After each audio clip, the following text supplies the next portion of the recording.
You are listening to African Father in America podcast by Simon Javan Okello, live from Seattle, Washington, USA.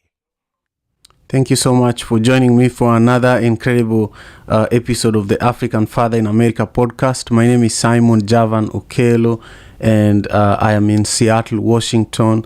I am here with my brother Tutaleni Asino, who is a professor at Oklahoma State University and also the founder of Namibia House. Tutaleni, how are you doing this morning?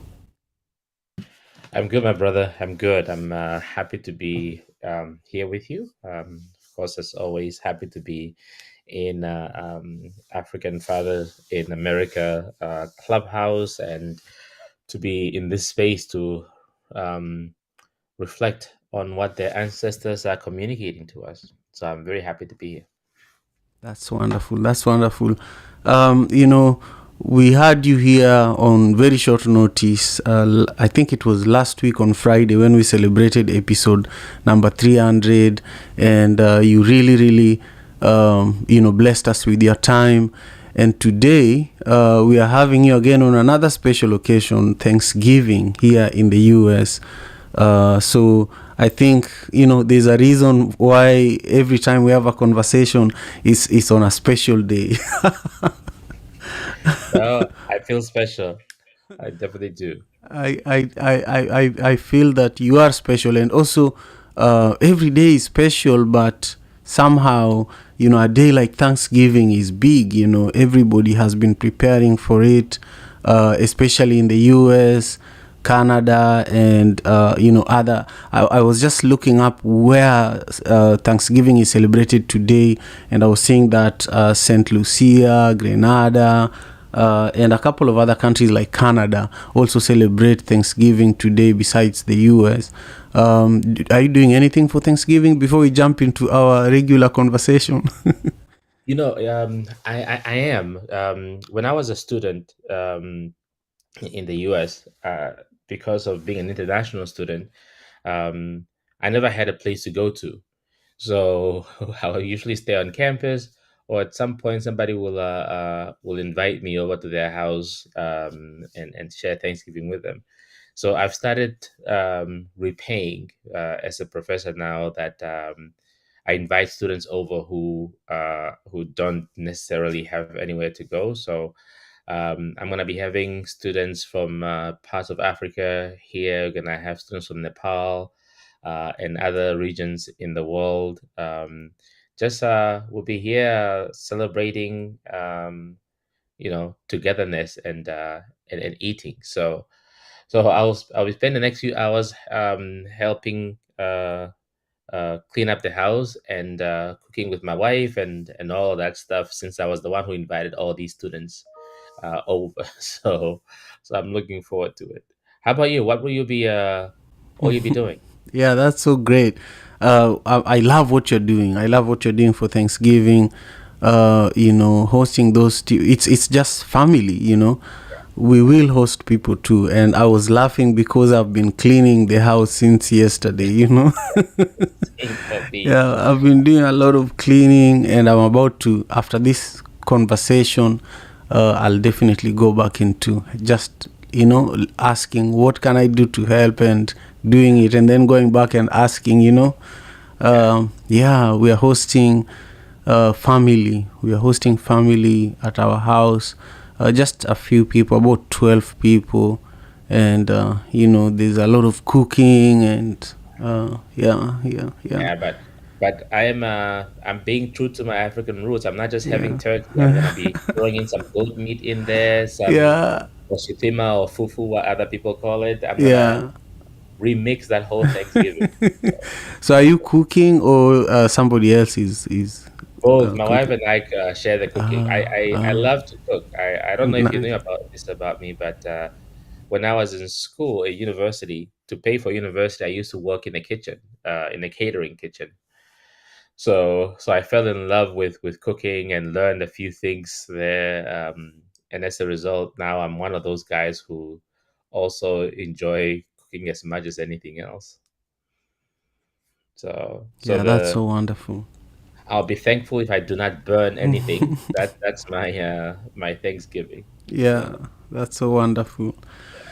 Yeah, I just want to welcome our friends and family who are joining us on Clubhouse, and also I know that a few people are joining us on YouTube. Thank you so much.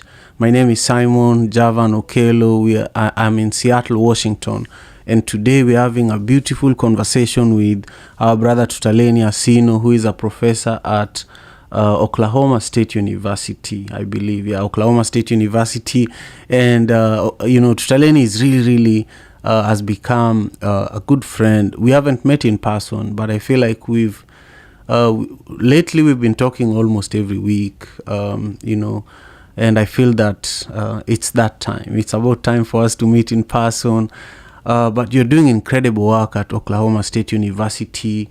Just looking at your profile, the department that you work with, I'm just excited to talk a lot about that today. But also, I'm excited to talk about later on in the conversation the Namibia House. What are some of the things that have been going on? And also your travel escapades. I feel that every year you leave the US, you go back home, you go to South Africa. So just think about those three themes. But to everybody else, we are going to have a beautiful African proverb that is going to ground our conversation today. And it says that this is a Mozambican proverb. So, wow. So, not too far from home. But it says, if you are not able to build a house at once, you must first build a shade. If you're not able to build a house at once, you must first build a shade. So think about what this means to you.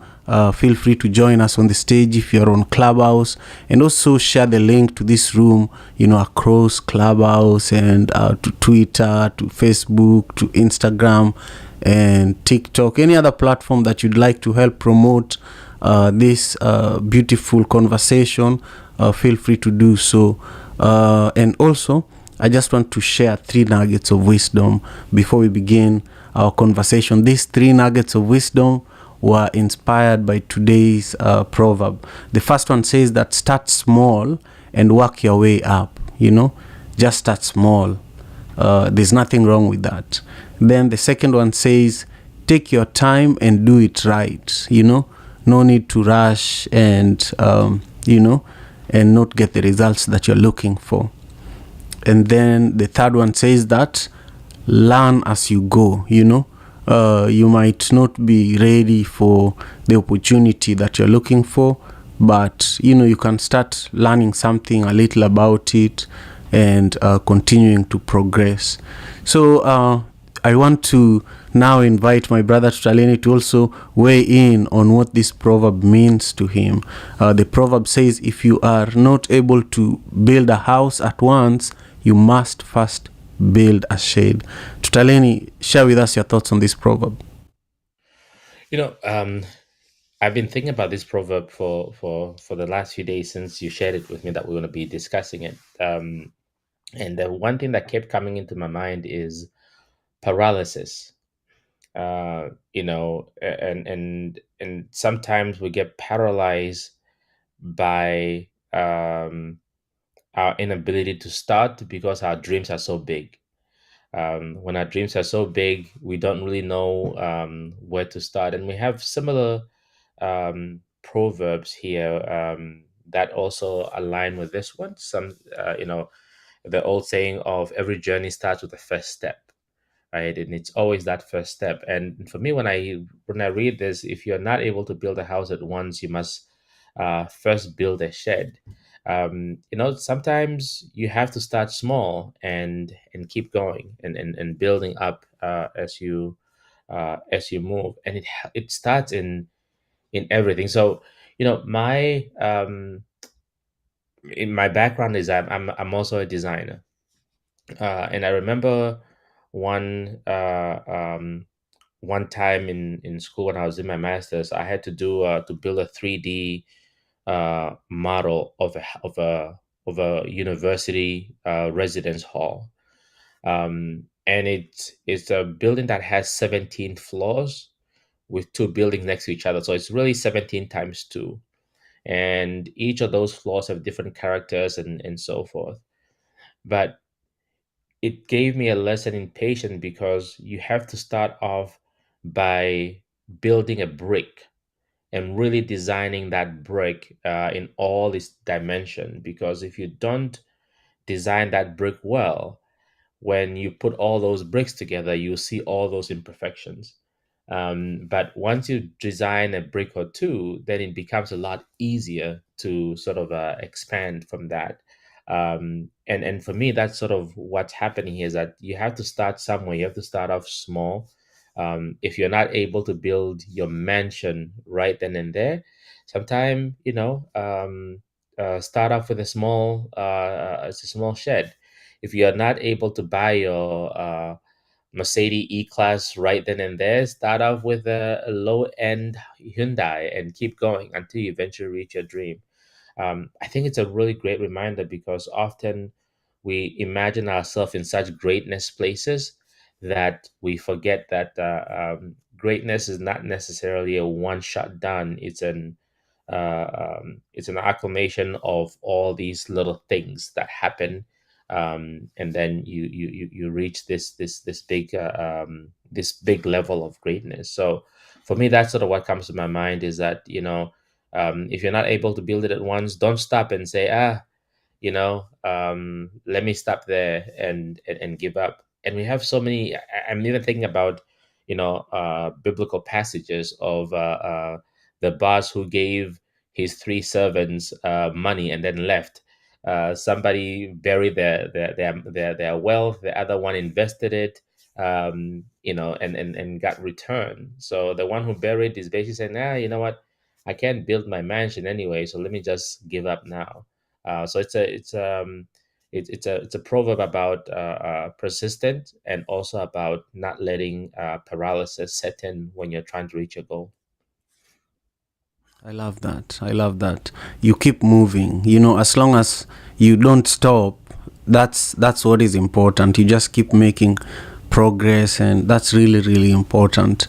I wanted to, since you're in tech and you're always hosting forward thinking, conversations in the Namibia House. I want to talk about some Bank Fried.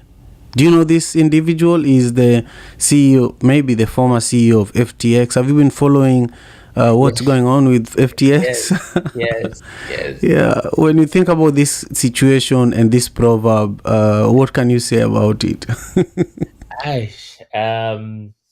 you know, I don't know if this proverb would apply to that situation, because I think the FTX situation is perhaps both, has characteristic of somebody jumping way too far ahead to build their mansion before they build a shed. Because the people who are involved in FTX, um, I'm not so sure Yeah, how well prepared they are.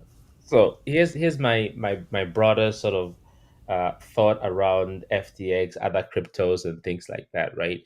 Um, in theory, these things sort of make sense.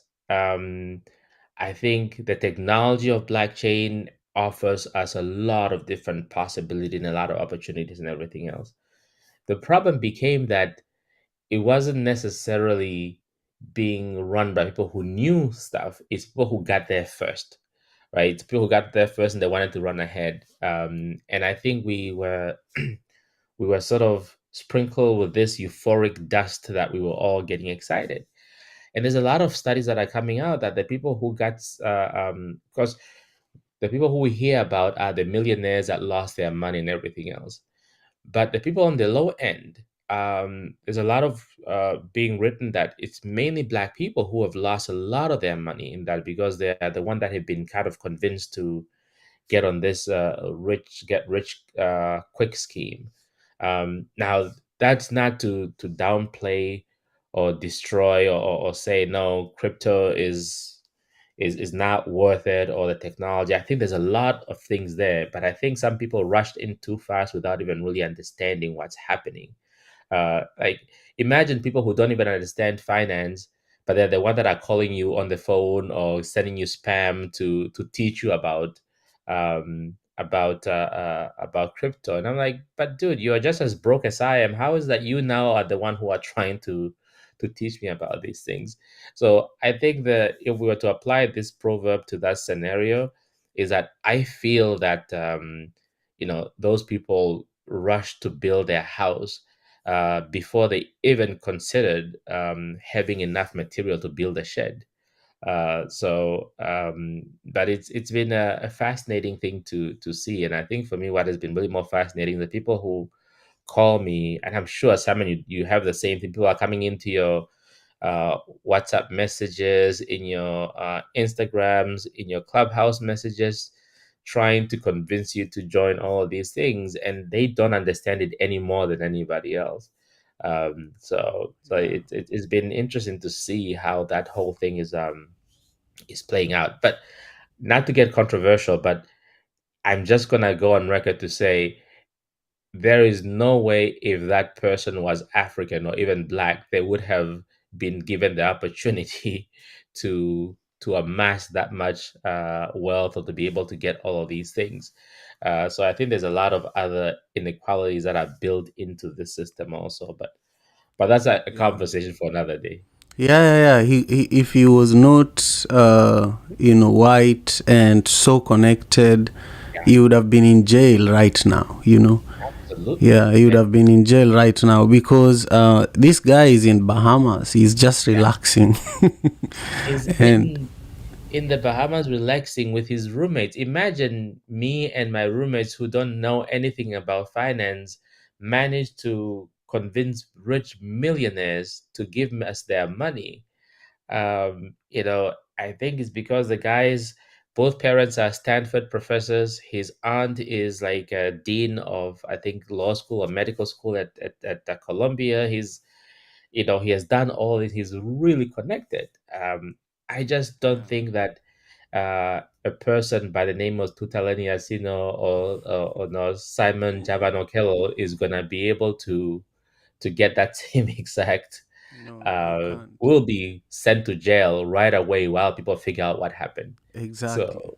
So Exactly, and he also actually contributed over $40 million to the Democrats in the they just concluded midterm elections, and his co-executive director or CEO gave 23 million to the Republicans. So they are that deeply connected, so they nobody can nicely actually played. question them. Yeah, they played both sides nicely. I mean, I study innovations and creativities, and there's a part of me that says that kind of admires. I'm like, wow, that's creative and innovative in a lot of ways, but there's a yeah, it will be interesting to see how all of these things settle.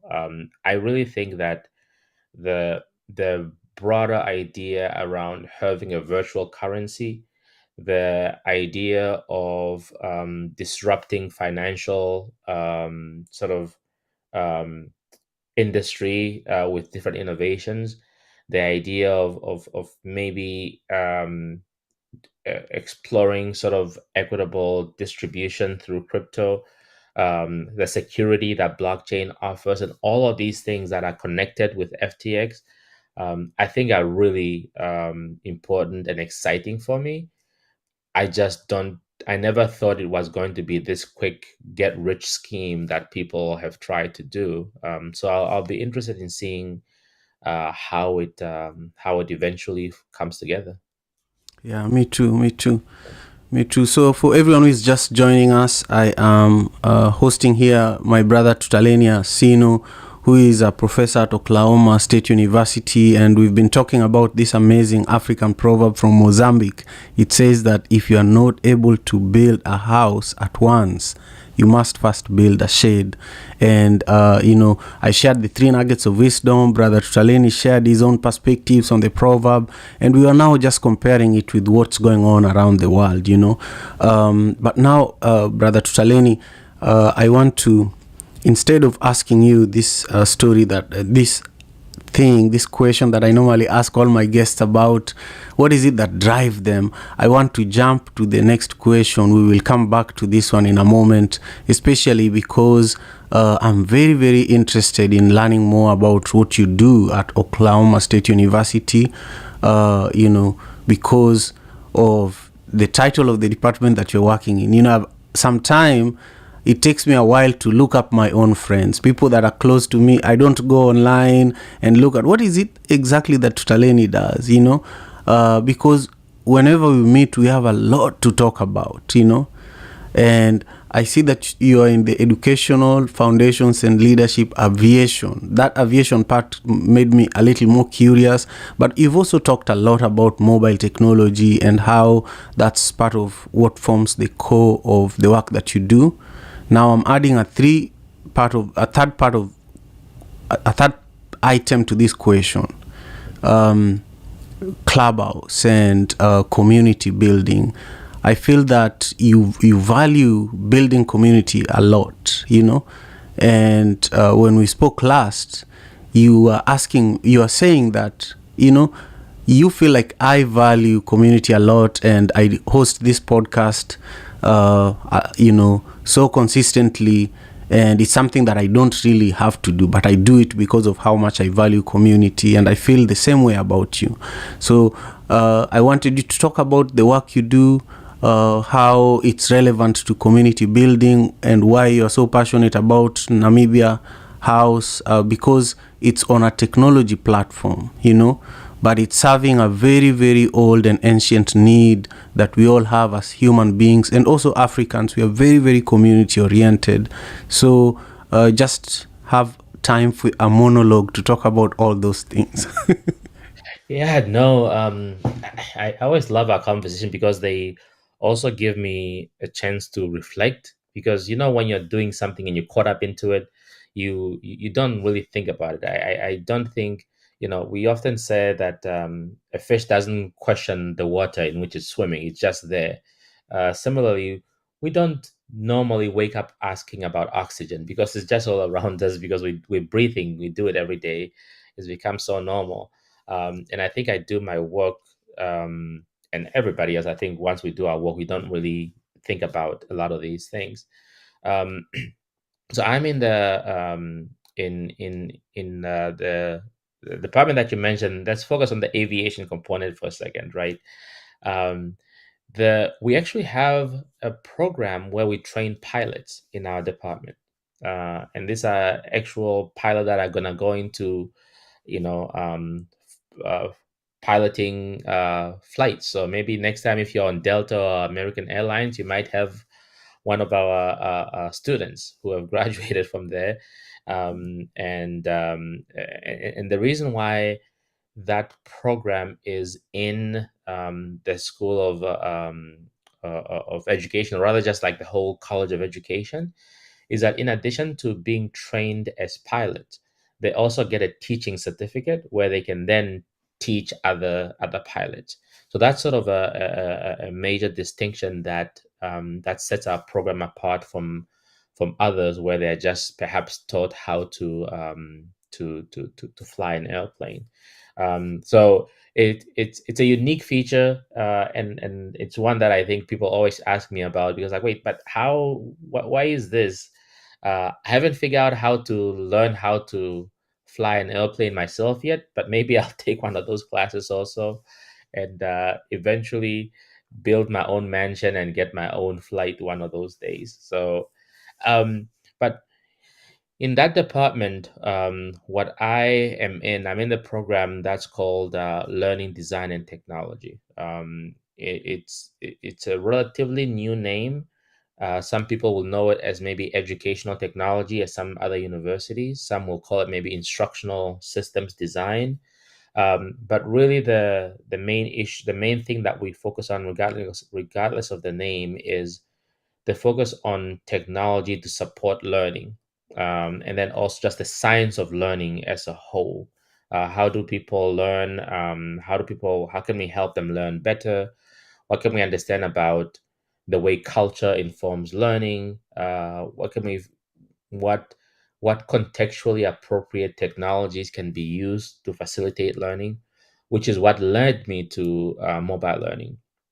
um, I was very fascinated by the growth of mobile devices in the Southern African region specifically, because I grew up in a pre-independent Namibia, and I remember as a kid, my family, because of apartheid, Black people were not necessarily allowed to have phones or other things in the country, in Namibia or South Africa. My family applied for a landline, a phone for the house, and it never came. To this day, I think I joke that we're still waiting for this phone to be installed.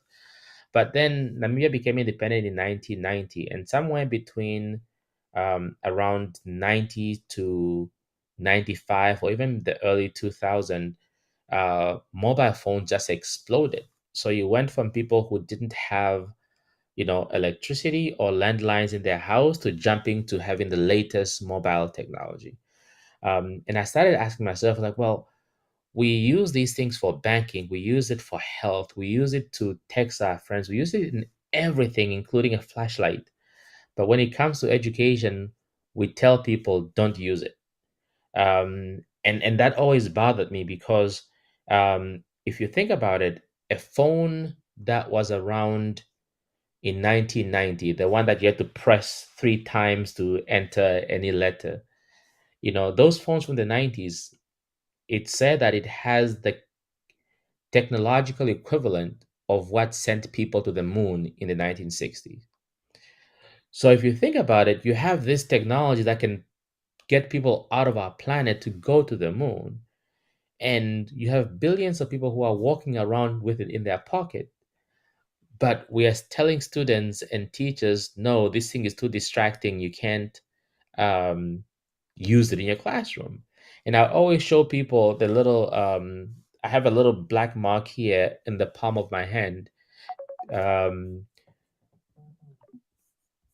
because my friend Jason from Cameroon, we were goofing around in class, and he stabbed me with a pencil. It wasn't intentional; it was just we were goofing around, and it left a mark. So I always say a pencil can be just as dangerous and distracting as a cell phone if it's not used correctly. So we really need to figure out how do we use these tools for to be productive. So that has been sort of my quest to look at a technologies that are contextually appropriate to my context, and all these emerging tools. So I'm now playing around with mobile learning. I'm looking at learning analytics. I'm looking at I just spent 2 months in South Africa looking at virtual reality and augmented reality, how we use those in education. So I'm really looking at all these emerging technologies and how we can use them in education. The part where why I'm passionate about Namibia, that kind of comes, that's a given, right? I'm passionate about myself and my home, so that's just I don't know how else to explain that one. But the idea of community, I'm very passionate about it because I think over the time, as Namibians, and I'll generalize as Africans in general, we have had so many people speaking on our behalf, and we are not either allowed to speak on our own behalf, or we just have not been given the space.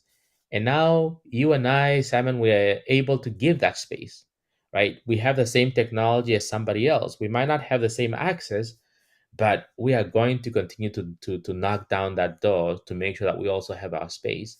And I'm built from a community oriented space. We have the old African saying that it's a village that raises the child.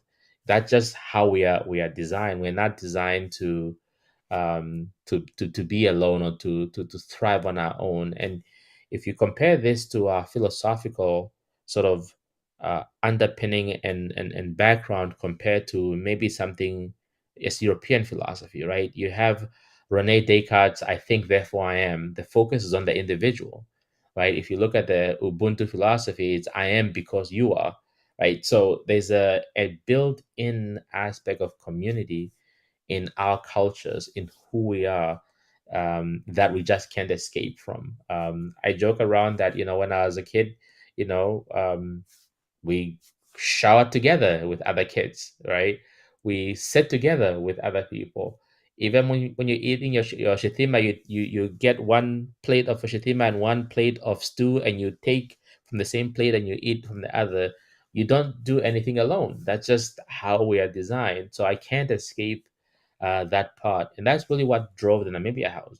Namibia House, similar to all of us on Clubhouse, started off with one or two people, right? For us, it was about 3 to 6 people, and we just started having conversations. And we were, I made the intentional decision that I didn't want to hog the mic. I didn't want to be the one who's in charge of all of these things. So the rule that we made at the beginning is that anyone in the Namibia House can open up a room anytime they want. They can discuss. They can do all of these stuff, and we just work together to build that community. We have a WhatsApp group where we all are in, and we are sharing ideas, sharing rooms, and all of these things. And the community just grew from there. But I think it just part of our, I think it's part of our DNAs as Africans to sort of think in that community oriented frame of mind. And now, I'm not trying to be offensive to anybody else who sort of prescribe to that Descartes philosophy of I think therefore I am. I'm just saying that my identity is formed differently. It's beautiful. It's beautiful. If you're just joining us, we're having a conversation with my brother, Tutaleni Asino, who is a professor at Oklahoma State University and the founder of Namibia House, and really a very, very wise and knowledgeable individual, someone that I could literally spend hours and hours just having a conversation with. We'd love to include you in this conversation. So if you are on Clubhouse and you'd like to be a part of this conversation, today is Thanksgiving. So I just want to let a few more people up on the stage. Then we'll close it in 5 minutes. We'll turn off hand raising so that we can, in a moment, hear your voices. Now, Brother Tutaleni, to the question that I skipped earlier, I probably have asked you this question before, but I share with many people, many guests that I host here, that when I was 8 years old, my mother gave me a bicycle, and I began distributing milk and bread in our neighborhood. And that's how I learned community building, entrepreneurship, and the discipline to get something out of nothing, And I want you to share with us a story, a similar story, when it happened in your childhood, and really why it's what drives you and what keeps you going with all this incredible work that you are doing.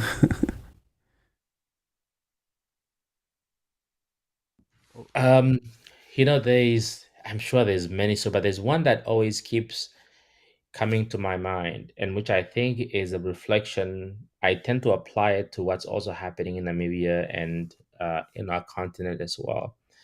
Um, my mother was big on sharing. So again, I contextualize this in the in the apartheid context where Black people were not allowed to do much or have anything, right? So if you're in the village, you even the stores that are there, you didn't have much of anything. You had to go to cities, or you have to go drive somewhere else, get a pass to go to other places. So I grew up in a place that was that's called Oshite, which is in the northern part of Namibia, in a town called Onganjera. And the next town closest was Oshakati, which is a bit more of a larger town that had massive, bigger stores and things like that. Now, remember, my dad will drive there and will come back with goodies, whether it's some sweets or maybe a bag of apples or anything, things like that. And my mother had this thing that no matter how many apples my dad brought, and for some reason, it's the apples and it's the fruits that always stuck with me. I don't know what it was. It was either apple or pear or something. He'll come back with these things, and no matter how many he brought, and at any given moment, we always were about maybe 9 to 10 in the house. My mother would take a knife and take one apple, split it into as many pieces as somebody who was in the house, and we will eat that one apple. And I always, as a kid, wondering, something like, but there's enough apples for all of us to have one in the house. Or even if there weren't, at that point, maybe it was five of us in the house and the other five are outside. So why don't we just eat it ourselves? And the people, when they come, they don't even know that we had apples anyway. So we just share it. But he always do that. And I always like, but what is that about? And in I think what it did to me, it ingrained in me the value of community, the value of sharing, the value of sharing your resources, the value of sharing what you have, right? You shouldn't hog it, and giving it away to other people and sharing with other people doesn't take anything away from you. It actually gives you a whole lot, because now you're building this strong community around you. And I think for me, that is one story and that example that always really has stuck to my mind. That, if you if you're eating, you have to share with somebody. I was um, my wife made me laugh the other day that she went to the office to work and she brought her lunch. um, but she walked in and her office mate was in there. She didn't think he was gonna be in the office, and she texted. She's like, "I don't know how to eat food without sharing it, but I don't have enough for the both of us." And it's one of those things that we are just ingrained in our head to be able to share all of these things. I apply that to the larger context of Namibia and post-independent Africa, in that before independence, we had very few apples. Post independence, we have so many apples to go around. But Simon, rather than cutting my apple in half to share with you, I rather hog all of them and even let them go rot than share even a small piece with you. So I think our notions of what community is, our notion of sharing and caring for each other, has continued to deteriorate so much, that we are, quite frankly, just becoming selfish beings in a lot of ways. I wonder if my mother was around, if she would think that I'm still sharing these days, or if my own sharing has been reduced. But I think for me, that's really where my notion of community came from those kind of examples. And just from the way I lived, the way that I grew up. Again, we did everything together. You knew that what you did impacted somebody else. If you are acting a fool out in the street, that reflects back on your family. So you can't do that, right? If you don't do your homework in school, your mother will know before you even get home. And which was always amazing to me, because I'm like, you didn't even have phones. How did that story get home before I even get there? So we just had really this strong knowledge of not strong knowledge, but this strong sense of community that I'm afraid is disappearing, because we have now people are more concerned about enriching themselves. They're more concerned about them having multiple things. We throw out so much food. We have a saying in my language which I don't really know how to translate in English, but this idea that um, you know meat is very crucial to our culture, right? We eat tons of meat in Namibia, and when you don't have meat in your household, the word is called umkara, which basically means that you're either just eating the simple oshitima fufu without the sauce to go with it. And the saying is that, even if you don't have that in your house, you can go to your neighbor and at least borrow the sauce to be able to allow you to eat. And it's this At this point, we can't even go to our neighbors to, rather than passing on the sauce so I can eat my oshitima, I'm gonna throw that sauce out. In the village, if you slaughter a cow, a goat, or anything, you give your neighbors part of that, right? There's always this sense of community and sharing that I grew up with, that I'm ingrained in my head, that many of us grew up with. But as we continue to so-called modernize, we are throwing a lot of these things away. But if we reflect back on our experiences as kids and so forth, I think we would probably realize that we have a lot of our own stories where we were taught about sharing and caring by our parents and our elders. Wonderful, wonderful, wonderful. Thank you to Shaleni. Hey, Lavender, how are you? And where are you joining us from today? And also, what are your thoughts in regards to the proverb that we have for today and the conversation that we're having with our beautiful brother, Tutaleni?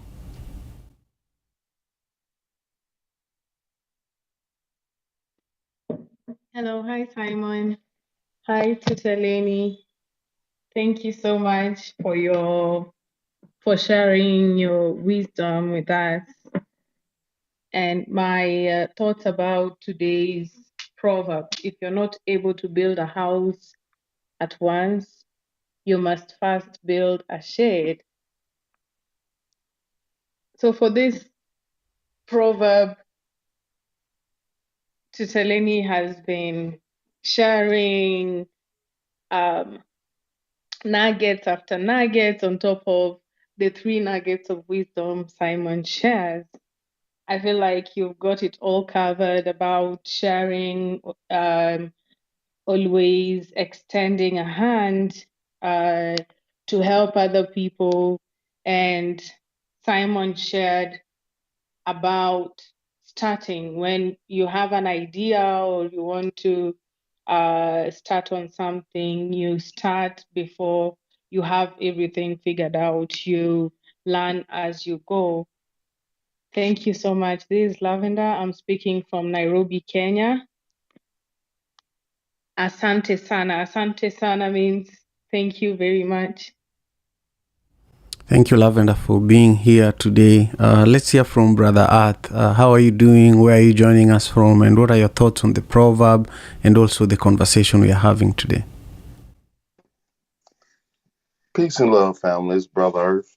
I'm coming out to North Carolina territory. And again, honest to you, Simon, and the whole village, always having uh, enlightening conversations that uplift at the same time. Um, just hats off to you and Tutalini for, all that y'all do. And as far as the proverb goes, if you're not able to build a house at once, you must first build a shed. It's a saying that the older people used to say to us, growing up. You got to crawl before you walk. Then as you progress, you know, you got to walk before you run, and you got to run before you fly. So, you know, it speaks to everything goes in process or, in different degrees. Life happens in different stages or seasons. But and like y'all was saying in y'all conversation, it's good long as you know that you're constantly making progress, moving forward, and continuing to evolve. That's the goal. And I'll park my plane right there. It's Brother Earth. Peace and love, family. Wonderful. Thank you, Brother Earth. Today you sound very clear. Whatever you did today, you should do it every day. Hey, Simon, check this out. How about today? I'm not in the truck. I don't know if you know it or not, but I actually drive a garbage truck, and most of the time I'll be working and driving in the truck when you hear me. But today I'm off, so that's why it's a little more clarity. Peace and love. Peace and love to you, my brother. I knew that you're always either working or doing something because I always hear movement, and I just always appreciate you taking the time, even when working, to contribute and join us in this space. It means a lot. So thank you for being here on your day off as well. Hey Patty, how are you doing? It's been a while since you joined us, and I'm just so happy that you're here.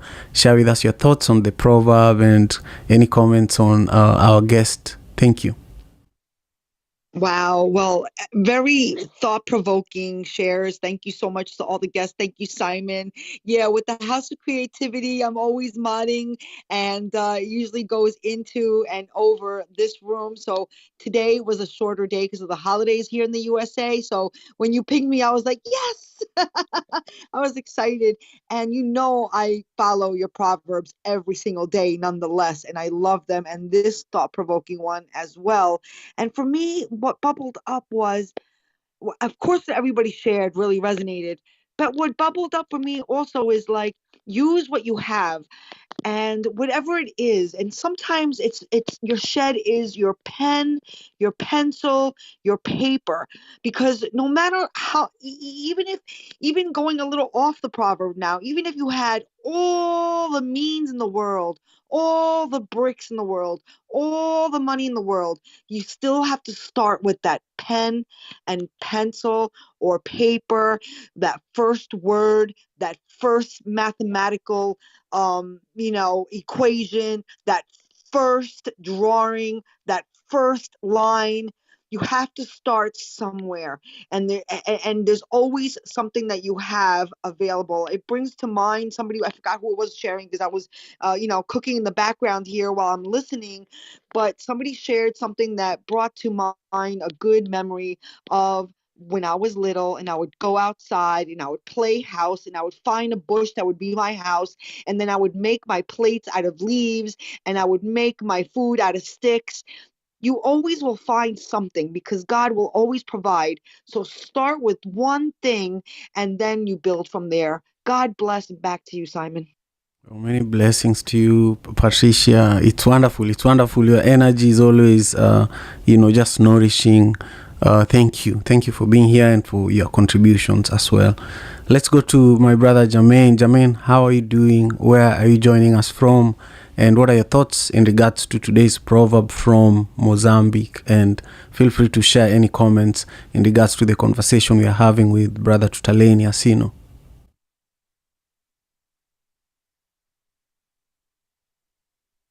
Okay, Jermaine must be far away from his microphone, but we'll give you a few seconds while I just let everybody know that we have about 10 minutes before the end of our conversation today.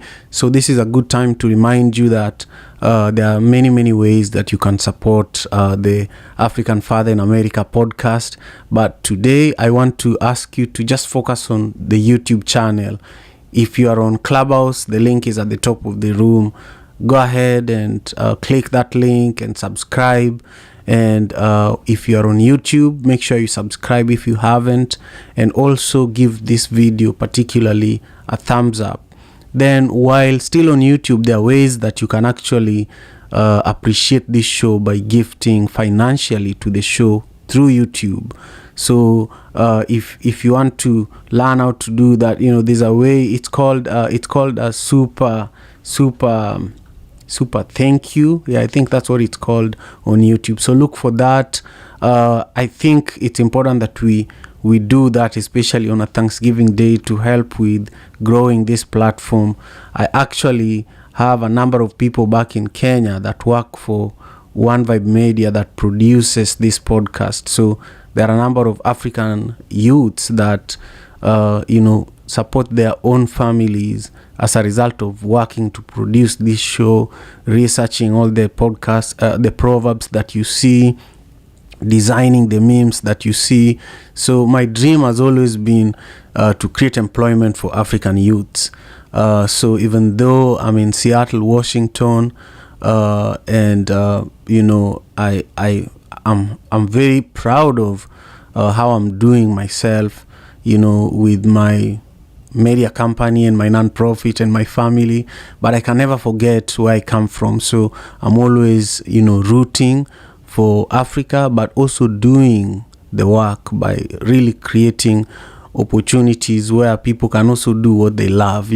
So if you want to support that, today I just want you to focus on YouTube. There's so many other ways that I could have talked about, but my team asked me to particularly focus on asking you all to subscribe and also use the super thank you feature that is on YouTube. And that's all I'll share before we continue with our conversation. I want to come to you, Jermaine. Jermaine, are you there? I just want to make sure I create space for you. Greetings, family. Yes, Simon, I'm here. Thank you, my brother. You take it away.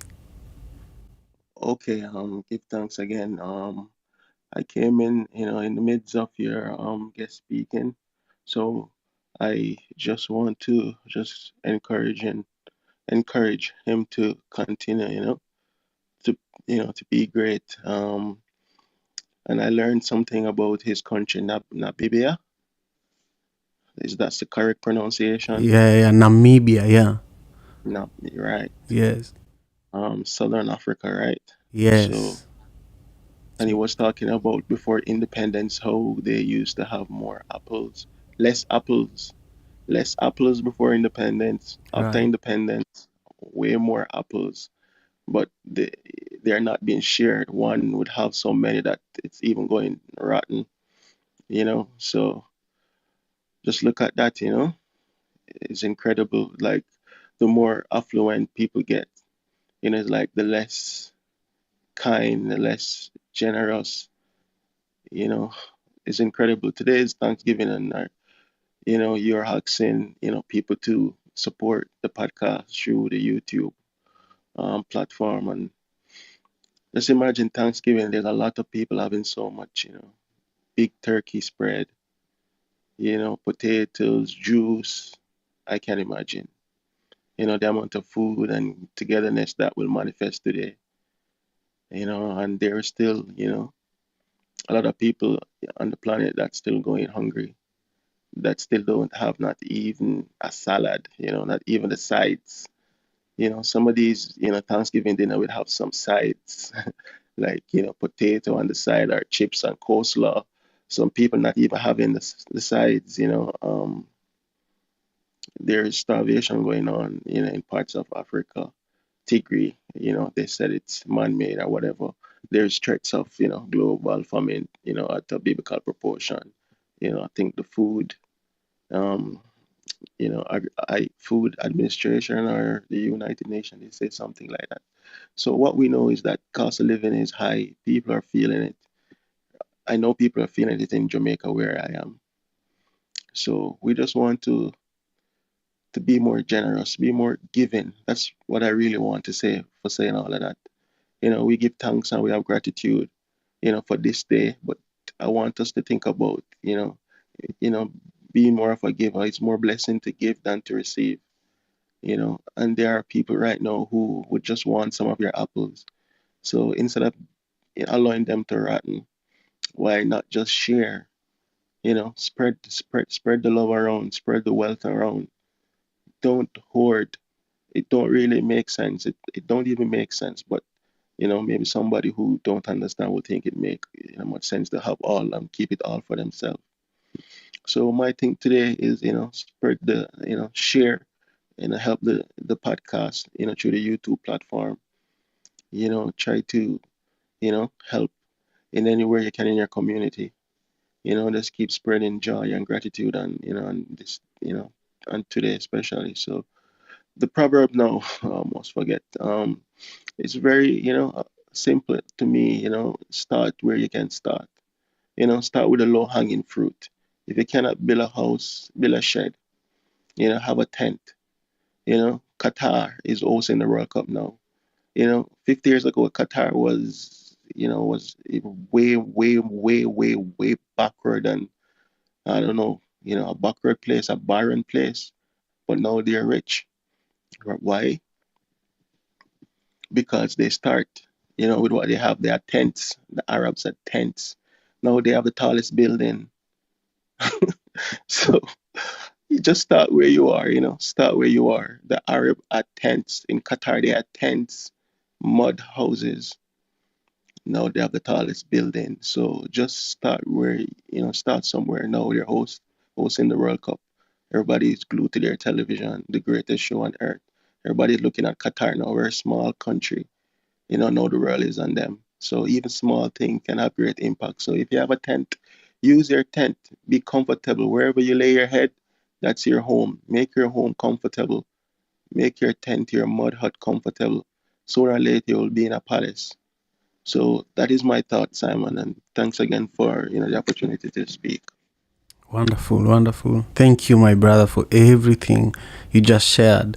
Let's hear quickly from Stephen before we come back to you, Tutaleni, to wrap up the show for us today in a moment. Thank you so much. Stephen, the floor is yours. Thank you, Simon, for having me, and thank you for everyone who have joined this session. I'm Steven, joining from Kisumu, Kenya. What I'm learning from today's proverb is humble beginnings. Think big, but start small, and stay focused to achieve your goal. So do not despise what you have, but stay focused to achieve what you're dreaming for. Thank you, Simon. That's my moment. Very nice, very nice, very nice. Thank you, Steve.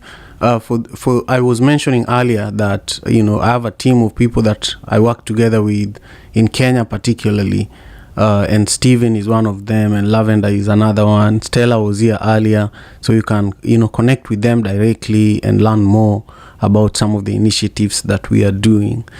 My brother Tutaleni, thank you again for your patience. I know you've been taking notes diligently and listening to some of our brothers and sisters sharing their voices and their hearts and their perspectives. And now it's your time to just reflect on it briefly and then share with us how we can stay connected with you. Then we can wrap up the show. If you have one question for me, I can answer it. If you have other thoughts in regards to questions that I didn't ask, also feel free to add during this time. Thank you. It's always it's always great to be in this space because I learned so much. That there's so many different reflections. It's amazing how we can all be looking at the same thing and be all understanding it differently. It's amazing how we can all be reading the same exact text, the same exact words, the same exact proverb, but we're all understanding it so differently. And that's sort of what I was getting from the contributors, and I love it. Thanksgiving is a funny holiday in a lot of ways. There's a straightforward aspect of it, right? Which is, I would almost say, the branding, which is, you're giving thanks. Who doesn't want to give thanks? It's simple, it's straightforward. We should be thankful, whether it's in terms of from our religious beliefs or from our traditions, for our philosophy, whatever. We just give thanks. But when you really sort of critically look at the whole Thanksgiving, there's a lot of things to unpack in there. There's, of course, the origin story of Thanksgiving, and the um, especially from the U.S. standpoint, the connection to Native American and all the different extermination that happened in the U.S. during colonial incursion, all of that stuff. So there's one aspect of that. There's the other aspect that was like, when you're giving thanks, what are you giving thanks for, and what are you giving thanks to, right? And we have to really sort of unpack a lot of those things in some way. But I'm always also reminded of another saying that often is contributed to Mother Teresa, that the fragrance always remain on the hand that gives the rose, right? So so there's the interconnectedness there. So the fact that I'm giving you something, it, even if that giving benefits you, it also makes me feel good. And that's the fragrance that remains on me because I'm now benefiting from something else. So when we're looking at this Thanksgiving, we have to think about, I think it's my brother from Jamaica who reminded that the act of giving itself is also the act of receiving. So when we are being thankful, we have to think really critically about what are we thinking, what are we thankful for, who are we thanking, and at the same time, who are we not thanking? Of course, if I have to count every blessing that I have and be thankful for everything, I'll be thanking from here to years to come, because I can thank everything from, the beard on my face to the oxygen to the glasses that allow me to see, and I can go through the whole thing. But I think this day just give us really an opportunity to reflect on all these things. So let me just throw back at you, Simon, and just ask, what are you thankful for today? What are you giving thanks for? Thank you, my brother Tutaleni. Yesterday I was talking to my second born daughter. Her name is Atieno. Atieno means born at night. And she was actually born at 10 p.m. In my tribe, somebody's named according to the time that you are born. And she is also, the people who are called Atieno in Kenya, at least in my family, but also those that I know, are very stubborn, and they are like activists, and they are the people who they will always say no, even when they really need to say yes. They just say no to test you. They say no to challenge you, and also she has discovered that, she can also test me. I've taught her a few boxing moves here and there, so she actually practices them on me while while we're having a serious conversation. I'm telling her, look, you need to go and take a shower, and she's like, no. Then she's like, no. She can drive you nuts, but she's so beautiful and she's so powerful, and she's just the personification of who Atieno should be. People are born at night are like nighttime. They are mysterious. You can't live with them because you can't, daytime can't do without nighttime. So I just say I'm very thankful for her, but also all my children. The 3 girls that are my children, I'm very thankful for them because I spend a lot of time with them. I'm just thankful for life too, because I'm very close to 40. I'm celebrating 39 in December, and so I'm beginning to see that I can't do all the crazy things I used to do, running, for 10 miles or maybe even a little over 10 miles in the summer when the weather is nice. I can't do that anymore. We will be taking a long break from the African Father in America podcast most of December. After December 5th, I have 2 screws on my left ankle as a result of a soccer injury that have to be taken out after 10 years of having them. And so I'm realizing that I have to slow down, I'm realizing that the food I eat, and the food I eat is like my medicine, so I have to also think about all this, because I just value life. I have a deep appreciation for life, and I feel that I'm really, really thankful that that I'm alive and I'm doing okay. And I think that's my biggest accomplishment, because when I look back, I see that a lot of young people that I grew up with are no longer around.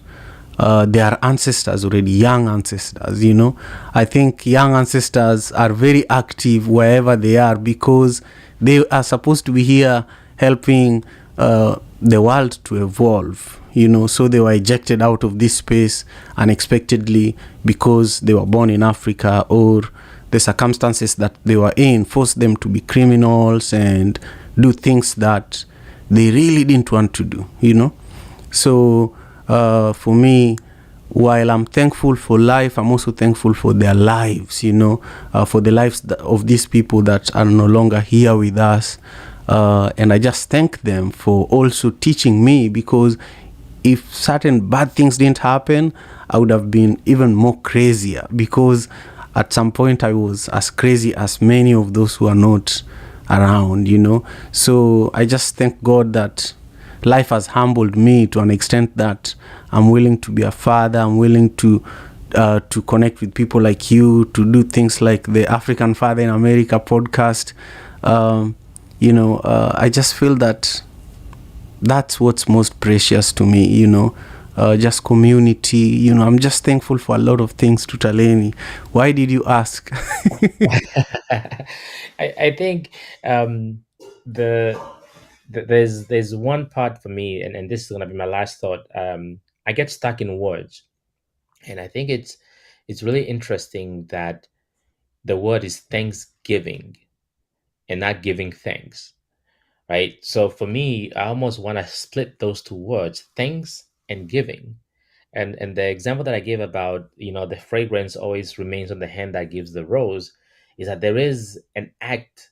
For me, Thanksgiving has two parts, which is the giving thanks, just saying thank you and appreciative, and then the giving aspect, right? We started off earlier talking about hosting people at our houses for Thanksgiving, right?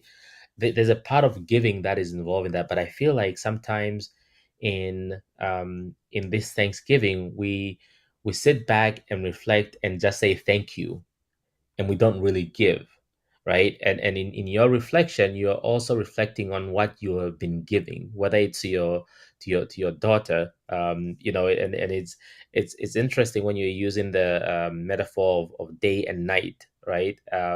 Those things can't, they have to coexist, right? And they all teach us in so many different ways. But I guess for me, if I had to leave us with one last thought, is what if we think of today as not Thanksgiving one word, but split it into two? Where we actually saying thank you for what has happened in our life, what we have, the people who we have in our corner, the people who are helping us, turn our shed into a home. Let's give thanks to those people. But we also have to look at the other giving part. What are we going to be giving today? What have we been giving in the last year as we reflect back? I think for me, that's sort of what I'm going to be thinking about and reflecting on. And I love hearing, the things that you're giving, whether it's through this podcast, whether it's through the people who are helping you produce in Africa, that you're also giving other things to, whether it's the other many things that you're involved in that you're actually giving, but you're also saying thank you for what you have been given. And I just think that sometimes we should probably separate those things, say thank you, but also give, as a way of saying thank you for what we have. That's incredible. That's incredible. As you finished, I was just thinking of how many people actually need to send a message and say thank you too. Even though I feel like I'm always good at saying thank you immediately, but I just feel that people value hearing thank you on Thanksgiving for some reason, and people pay attention on Thanksgiving than they do on other days. So I think people are in a position to receive. People have opened their mouths to eat, and so people are ready to receive in other ways too. It's in the air, and I think it's a good time to reach out to somebody and just say thank you for being amazing. Anyway, Tutaleni, thank you, my brother, for always creating the time and always supporting. I would love for us to talk about fatherhood. This is a conversation we've not had before, and I realize that you are a father, and this is the African Father in America podcast. So we've talked about many things, but I think that's the next phase of our conversation. So if possible, let's schedule some time over the next, actually in January, because December we are limiting the conversations that we are hosting. I do want to just quickly give a few people a shout out: Coco, Sarah, MK, Byron, and Max, and of course Steven and Jermaine and Patty, brother Lavender. Thank you as well, and everybody watching and listening, thank you as well. Tutaleni, anything else before we push the end button? No, brother, just thank you. Thank you for always creating the space. And thank you for everybody who is in the space now and who will be watching this later. Your presence is one of the biggest gifts. So thank you for being part of this conversation. Excellent. Have a beautiful Thanksgiving, my brother. Thanks, you, my brother. We'll see you soon. African Father in America. Tujikaze, tujikaze, jikaze. Tujikaze, tujikaze, jikaze. African father, jikaze, jikaze. America. Tujikaze, tujikaze, jikaze. You are listening to African Father in America podcast by Simon Javan Okello, live from Seattle, Washington, USA.